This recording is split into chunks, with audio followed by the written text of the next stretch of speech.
하고 바울의 고백이 나타납니다. 18절 말씀을 보면 오매 그들이 말하되 그들에게 말하되 아시아에 들어온 첫날부터 지금까지 내가 항상 여러분 가운데에서 어떻게 행하였는지를 여러분도 아는 바니, 이렇게 말하죠. 바울은 에베소서에서 3년간 머물면서 지역 사람들을 그리스도인으로 변화시켰습니다. 그렇기 때문에 여기에 장로들은 그 당시의 인격과 도덕적 기준, 신앙적 기준이 상당히 엄격하게 적용이 되었고, 거기에 합당한 사람이 리더, 즉 장로가 되었습니다. 바울이 어떤 사람인 줄 아시죠? 한 번 아니면 아닌 사람이 바울입니다. 1차 전도여행 때 마가가 도망가서 바나바가 데리고 가자고 하니까 뭐라고 그랬죠? 안 된단 말이요 형제, 그랬단 말이죠. 왜냐? 선교여행 중에 도망갔기 때문에 쟤는 안 된다라고 할 정도로 바울은 기면 기고 아니면 아니다라는 사람이기 때문에 이런 바울이 생각했을 때 그 하나님에 대한 신앙심과 또 인격적으로 도덕적인 기준이 갖춰지지 않으면 리더로 세우지 않았다는 거죠. 근데 그런 사람들을 리더로 바울이 세웠다는 거죠. 그래서 이들은 아주 초기부터 바울이 에베소를 중심으로 어떻게 복음에 영향을 끼치는 걸 봤을 겁니다. 그렇기 때문에 18절 말씀에 아는 바니라고 말하는 거죠. 이 말은 바울이 장로들이 바로 어떻게 사역을 했는지를 장로들이 보았고 또 그가 살아왔던 것을 알고 있다라는 것을 자기가 말하는 것이 아니라 바울이 장로들을 통해서 증명하는 거죠. 네. 그러니까 지금 바울이 하는 말은 참이다라고 말하는 겁니다. 유대 사람들의 시기와 방해 속에서도 나는 겸손함과 눈물로 주님을 섬겼다. 바울은 그렇게 자신의 입으로 내가 그렇게 살았다, 내가 눈물로 예수님께 나아갔다라고 말하는 겁니다. 바울은 사람들에게 반드시 알아야 되는 내용이면 빼놓지 않고 언제 어디서든 공공장소든 사적인 장소든 가리지 않고 최선을 다했습니다. 또한 그 내용과 질적과 양적인 면에서도 최선을 다했다는 거죠. 그래서 21절을 보면 유대인과 헬라인들에게 하나님께 대한 회개와 우리 주 예수 그리스도에 대한 믿음을 증언한 것이라 라고 얘기합니다. 21절에서 강조하고 있는 내용은 유대인이나 이방인들에게 또는 대상을 가리지 않고 최선을 다했다라는 겁니다. 그런데 그 바울이 전한 내용이 뭐냐 이거죠. 그 바울이 전한 내용이 바로 회개입니다. 회개. 제가 저번에도 언젠가도 말씀드렸지만 회개라는 것은 가던 길을 돌아온다라는 거죠. 그러니까 그냥 가던 길을 돌아오는 게 아니라 하나님께서 멀어졌던, 하나님께서 떠나갔던 그런 걸음에서 떠난다, 돌아서서 하나님께 돌아온다라는 거죠. 그런데 중요한 게 있습니다. 가던 길을 갔다 돌아오는데 자기 혼자 돌아올 수 있는 게 아니에요. 거기에 맞는 짝이 있어야 되는데 우리 손뼉도 부딪혀야 짝소리가 나잖아요. 그죠?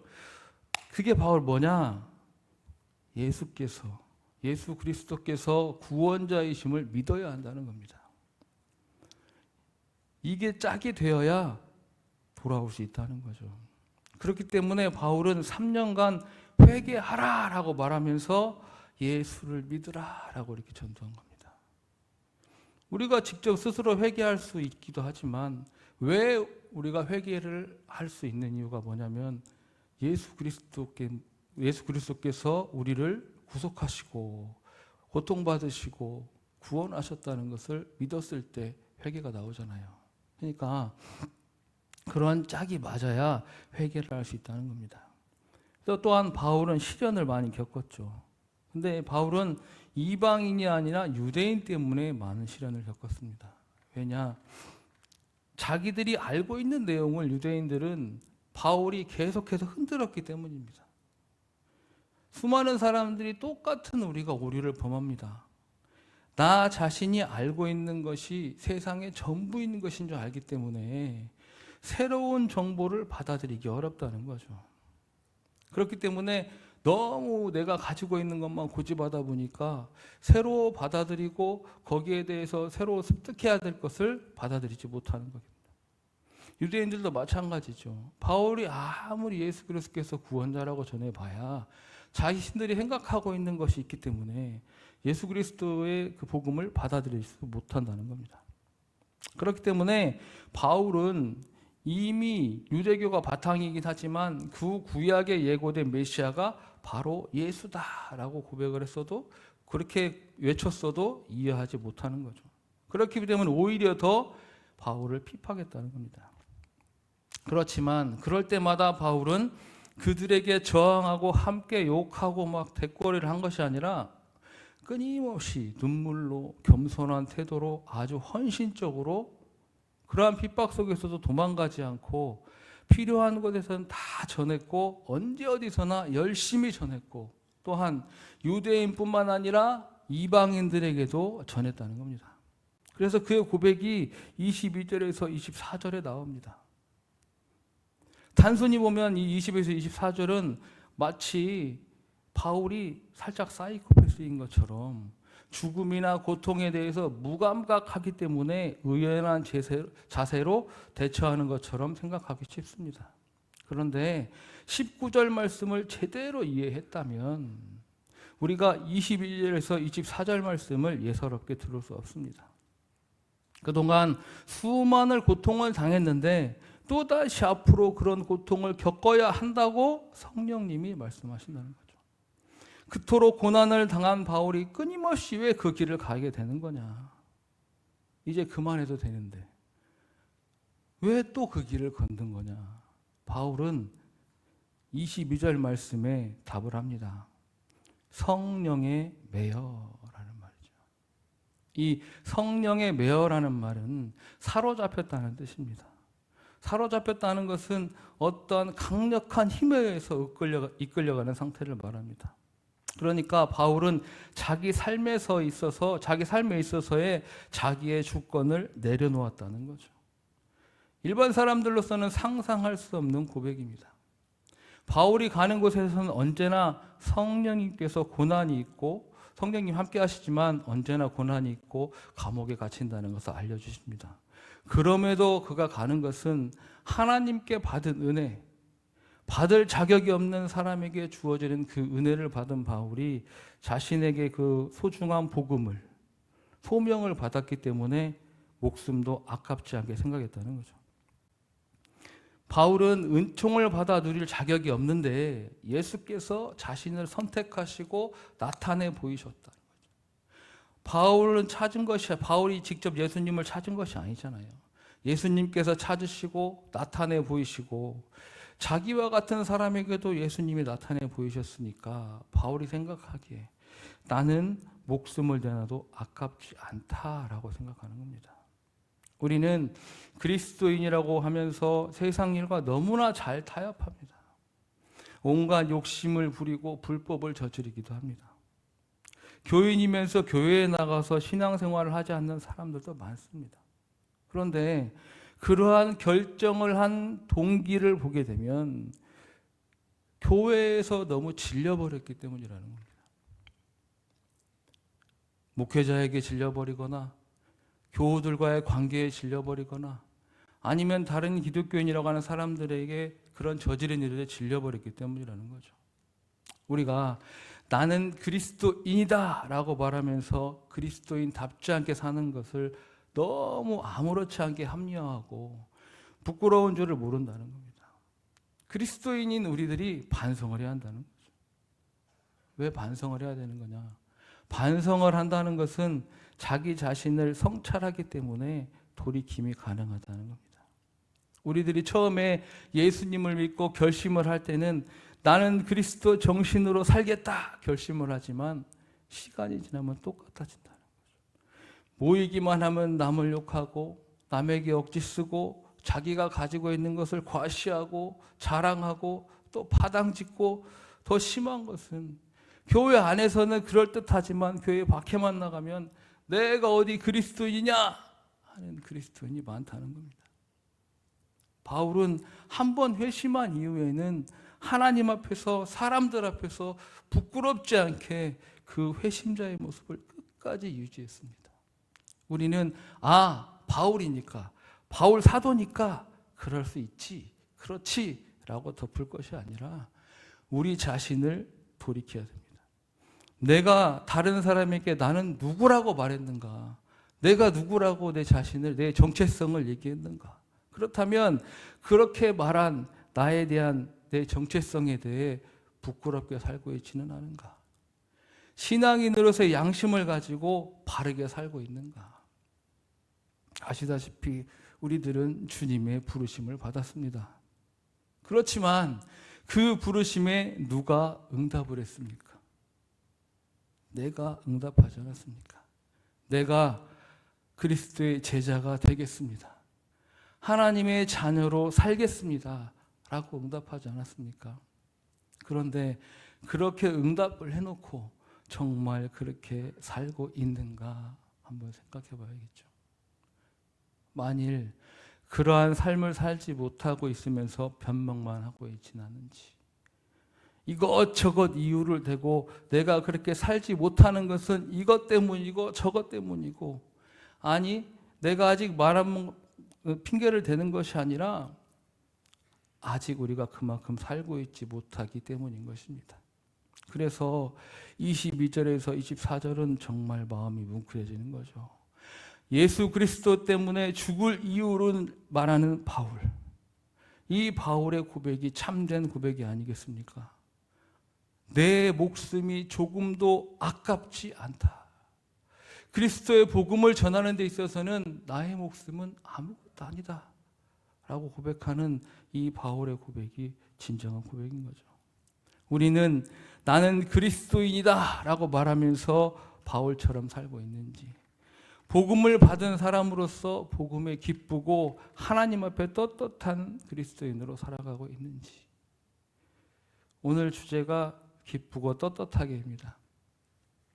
제가 저번 달에 이 말씀을 한번 한 적이 있었는데, 기쁘고 떳떳하게, 그리스도인으로서 기쁘고 떳떳하게 사는 것이 바로 예수 그리스도의 제자요 자녀로 사는 삶이 아니겠습니까? 우리 PPT 한번 띄워주실래요? 오늘은 제 마지막 설교니까 시간이 좀 넘을 수도 있습니다. 네. 자, 저기가 저희 모교인 한일장신대학교입니다.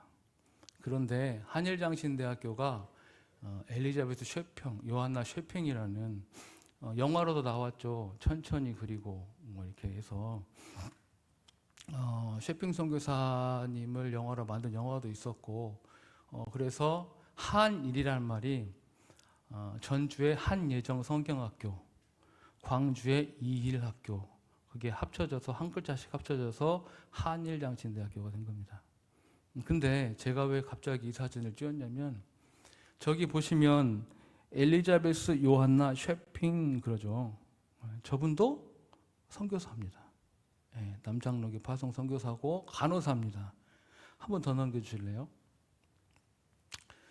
거창대산교회 엘리자베스 에버리 디커니스. 앞에가 똑같죠, 엘리자베스. 근데 이제 저기를 이리사백 선교사라고 부르더라고요. 근데 특히나 우리나라 한국 사람들 경상도 좀 그런 것 같아요. 발음이 잘 안 되잖아요. 그래서 엘리자벳을 이리사백. 그래가지고 선교사가 세운 교회인데,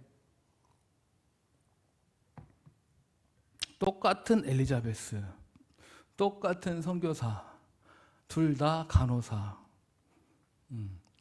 제가 거창 대산교회를 설교를 하러 먼저 갔었어요. 갔는데 사진 아직이요. 한 번만 더. 갔을 때 좀 일찍 도착했습니다. 담임 목사님이 좀 일찍 가서 먼저 갔다 와라 그래서 도착해서 내려서 교회를 봤는데, 교회 아까 보셨는가 모르겠지만 교회 십자가가 있잖아요. 항상 꼭대기에. 근데 그 양 옆에 알파와 오메가가 떨어졌더라고요. 알파 오메가가 떨어져가지고 이제 세월이 지나서 떨어졌는지 잘못 붙여서 떨어졌는지 어쨌든 떨어져서 없어요. 근데 대충 정보는 제가 듣고 갔기 때문에 그 교회를 성도 수가 몇 되지도 않고 뭐 마음 다쳐서 떠난 분들도 꽤 되시고 뿌디어 주던데 그 저 떨어진 저 알파 오메가 글자를 보면서 떠나간 성도분들의 마음 또 그 남아있는 그 성도분들의 슬픔, 아픔 그런 게 좀 느껴졌어요. 근데 그걸 보고 나서 이제 수요일 날 제가 이제 설교를 했지 않습니까? 그러면서 그 말씀을 얘기를 했거든요. 내가 교회 와서 십자가를 봤는데 위에 교회를 보니까 알파 오메가가 떨어졌다. 근데 그 알파 오메가가 꼭 우리 성도분들 마음 같았다. 그래서 마음이 아팠다 그랬는데 그게 제가 가게 된 결정적인 게 됐습니다.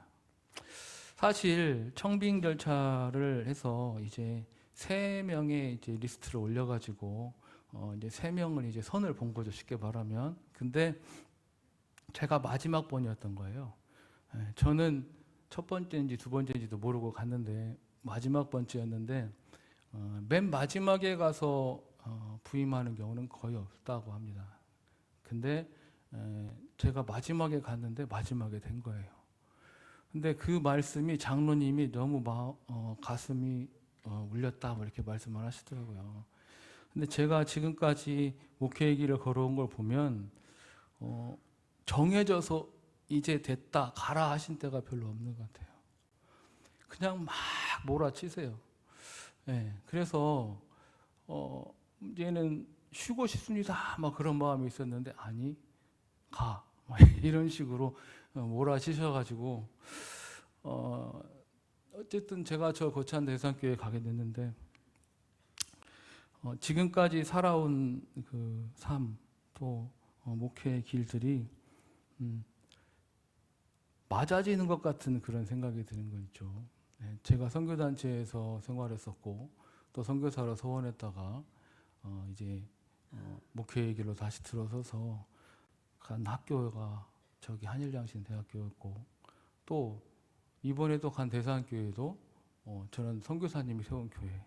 그러니까 마음도 좀 무겁기도 하고 또 잘해야지 하는 또 그런 부담감도 있습니다. 또 기도해 주실 텐데 기도하신 만큼 또 제가 그 부응을 해야 되는데 그러지 못하면 어떡하나 그런 걱정도 있고요. 그런데 하나님께서 보내셨으니까 하나님께서 하실 거라고 믿습니다. 제가 선교지를 갔을 때도 그랬거든요. 제가 우즈벡을 품었고 우즈벡을 가려고 했는데 뭐 우즈벡 가려면 비용이 있어야 하잖아요. 그죠? 기도만으로 갑니까? 근데 나 갈 테니까 가려고 마음 먹었으니까 보낼란 보내고 말란 마십시오. 아버지 손해지. 그래서 그런 마음을 있었는데 한 달 안에 그 비용이 채워졌어요. 저희 와이프도 알지만. 그래서 갔다 왔는데 거길 우즈벡을 갔다 온 뒤로 완전히 또 바뀌게 된 그런 계기. 그러니까 이번에 저를 그곳으로 보내시는 또 다른 하나님의 뜻이 있을 거라고 생각합니다. 그래서 우리가 바울 사도가 이렇게 자신이 고백했던 것처럼 복음을 선포하는 데 있어서는 목숨도 아깝지 않게 생각했던 그 바울을 생각하시면서 우리가 그리스도인이고 또 그 그리스도인으로서 복음에 기쁘고 또 하나님 앞에 떳떳한 그리스도인으로서 살아가는 우리 영광중앙교회 성도분들 되시기를 간절히 소망합니다. 기쁘고 떳떳하게 살아가면 좋잖아요. 그죠? 부끄러운 것보다 기쁘고 떳떳하게. 그래서 섬김에 항상 섬기고 항상 기쁘고 항상 성도들 얼굴 보면 웃음꽃이 피고 그래서 이 교회가 우리 영광중앙교회가 우리 담임 목사님과 함께 더욱더 크게 부흥하고 성장하는 우리 영광중앙교회 되기를 간절히 소망합니다.